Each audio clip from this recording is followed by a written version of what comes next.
الإنسان إذا دخل الجنة، إذا وضع أول قدم في الجنة والله إنها ما ترجع. الجنة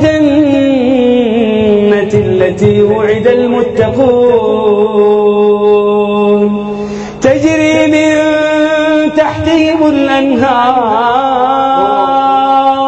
اسمع، أكلها دائم، أكلها دائم وظلها، تلك عقبى الذين اتقوا وعقبى الكافرين النار. أبشركم بشرى، الإنسان إذا دخل الجنة، إذا وضع أول قدم في الجنة والله إنها ما ترجع، لأن الله عز وجل يقول خالدين فيها أبدا. سئل الإمام أحمد متى الراحة يا إمام، متى الراحة يا إمام أهل السنة والجماعة؟ قال الراحة عندما توضع أول قدم في الجنة. الله أكبر. ترى ربما الملتزم يجد شيء من الضيق، ربما المرأة الصالحة تجد شيء من الضيق، ربما يجد مضايقة في دينه. ترى يا غالي هذه الأرض ليست دار جزاء، هذه دار ابتلاء. تبارك الذي بيده الملك وهو على كل شيء قدير، الذي خلق الموت والحياة ليبلوكم أيكم أحسن عملا.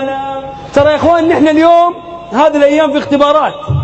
ترى نحن من أول ما ولدنا إلى أن يقضي الله عز وجل هذا العمر، سواء 60 سنة 70 سنة 30 سنة 20 سنة، ترى نحن في اختبار. ليبلوكم، ما معنى يبلوكم؟ يختبركم. ليبلوكم أيكم أحسن عملا وهو العزيز الغفور.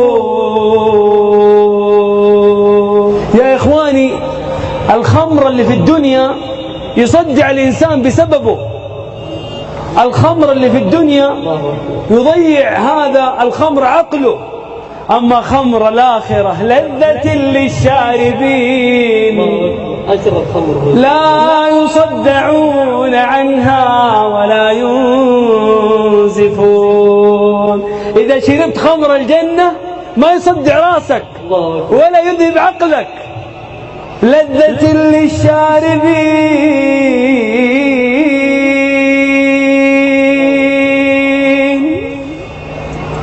والعجيب أنه ليس نهرا واحدا، أنهار من خمر، أنهار من خمر، مو نهر واحد. لا يسمعون فيها لغوا ولا تأثيما إلا قيلا سلاما سلاما. كيف سلاما سلاما؟ كيف؟ إذا دخل المسلمون الجنة الملائكة تسلم عليهم وهم يسلمون على بعض، والله يسلم عليهم. تحيتهم يوم يلقونه سلام. إذا الله عز وجل سلم عليهم أهل الجنة يردوا على الله فيقولون اللهم أنت السلام ومنك السلام تباركت يا ذا الجلال والإكرام.